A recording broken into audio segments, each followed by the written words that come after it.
حضرت حسن بصری رضی اللہ تعالیٰ عنہ فرماتے ہیں اپنی توبہ کا واقعہ، فرماتے ہیں کہ میں امیر کبیر شخص تھا اور بصرہ کے بازاروں کے اندر دکھی پریشان لوگوں کی مدد کے لیے بھی نکلتا تھا۔ ایک دن میں بازار میں جا رہا تھا کہ ایک خاتون مجھ کو نظر آئی، اتنی خوبصورت جیسے چاند کا ٹکڑا ہو۔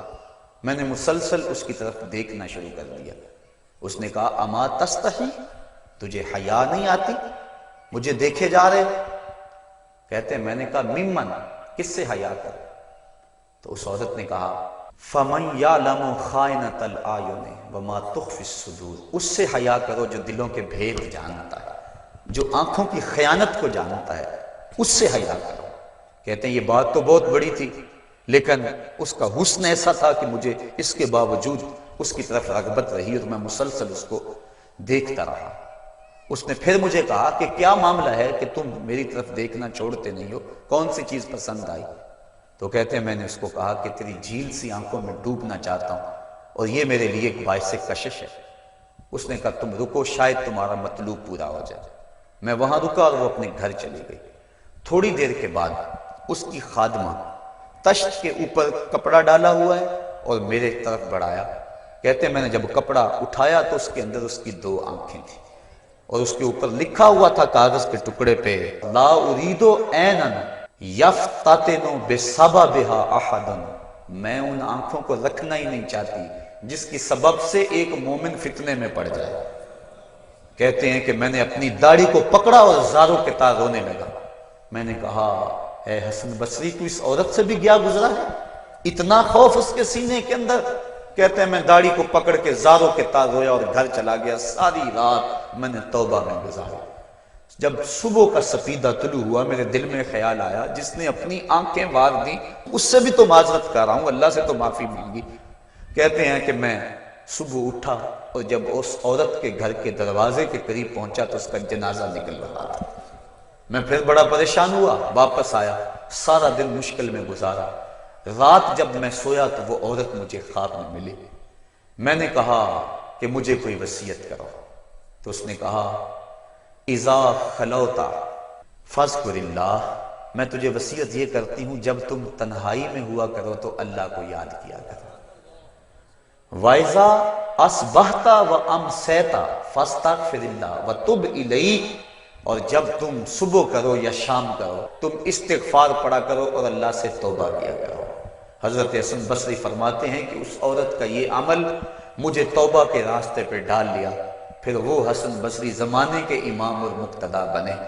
تو انسان جب عبرت حاصل کرنے پہ آتا ہے تو ایسے اسباب اس کے لیے مہیا ہو جاتے ہیں، توبہ کرنے میں دیر نہیں کرنی چاہیے۔ بعض بات بندہ سوچتا ہے کہ ابھی میرے بڑے کام پڑے ہوئے ہیں، جب میں بوڑھا ہوں گا میں ریٹائرمنٹ لے لوں، میں بچوں کی شادیاں کر لوں، بس پھر فراغت ہو جائے گی، بچے کاروبار سنبھال لیں گے، پھر میں ہوں گا، مسجد ہوگی۔ یہ ایسا بندہ کہہ رہا ہے جس کی ملک ایک سانس بھی نہیں ہے، جو ایک سانس کا بھی مختار نہیں ہے، اور ایسے بات کر رہا ہے جس طرح سب کچھ اس کے قبضے میں ہو۔ تو توبہ کے اندر تاخیر نہیں کرنی چاہیے۔ بنی اسرائیل کے اس شخص کا واقعہ آپ کو پہلے بھی شاید میں نے کسی مجلس کے اندر عرض کیا تھا کہ جس کو طول عمل نے برباد کر دیا، اس کی نیکیوں کی وجہ سے اس کو خبر پہنچی کہ اس کی عمر 1000 سال ہے، تو اس نے کہا جب میری عمر اتنی لمبی ہے تو پھر میں عبادت کی بھٹی کے اندر کیوں جلتا رہوں؟ میں 900 سال گناہ کر لیتا ہوں اور 100 سال قبل توبہ کر لوں گا اور گناہوں کی معافی چاہوں گا۔ 900 سال گناہ کرتا رہا، 100 سال جب باقی رہا خیال آیا، پھر سوچا ابھی بڑا وقت پڑا ہوا ہے، میں 90 سال مزید گناہ کر لیتا ہوں، 10 سال قبل میں جو ہے وہ توبہ کر لوں گا۔ 10 سال رہ گئے، پھر خیال آیا 9 سال گناہ کر لیتا ہوں، 1 سال قبل توبہ کر لوں گا۔ جب 1 سال رہ گیا پھر توبہ کی سوچ آئی تو کہنے لگا 12 ماہ ہوتے ہیں سال کے، میں 11 ماہ تک گناہ کر لیتا ہوں، 1 ماہ قبل میں توبہ کر لوں گا۔